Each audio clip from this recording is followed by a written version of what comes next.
శ్రీరామ నవమి రోజు ఈ కథ వింటే మీ ఇంట్లో శాంతి, ఐశ్వర్యం, ఆనందం పెరుగుతాయని శాస్త్రాలు చెబుతున్నాయి. ఈ రోజు మనం తెలుసుకోబోయేది శ్రీరాముని జన్మ వెనుక ఉన్న దైవ రహస్యం. శ్రీరామ నవమి శుభాకాంక్షలు. Part 1. Why Srirama was born. త్రేతాయుగంలో రాక్షసుల అఘాయిత్యాలు పెరిగిపోయాయి.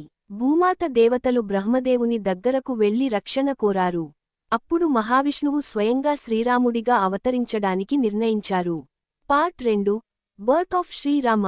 అయోధ్యలో దశరథ మహారాజు పుత్రకామేష్టి యాగం చేశారు. ఆ యాగ ఫలంగా శ్రీరాముడు జన్మించారు. ధర్మం నిలబెట్టడానికి వచ్చిన అవతారం శ్రీరాముడు. Part 3. Why Srirama Navami is powerful. Srirama Navami రోజు ఈ 3 పనులు చేస్తే ఇంట్లో శుభం పెరుగుతుంది. 1. శ్రీరామ నామ జపం. 2. సుందరకాండ పారాయణం. 3. పానకం నైవేద్యం.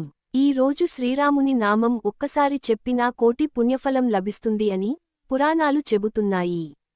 ఈ వీడియో చూస్తున్న ప్రతి ఒక్కరికీ శ్రీరాముడి ఆశీర్వాదం లభించాలి.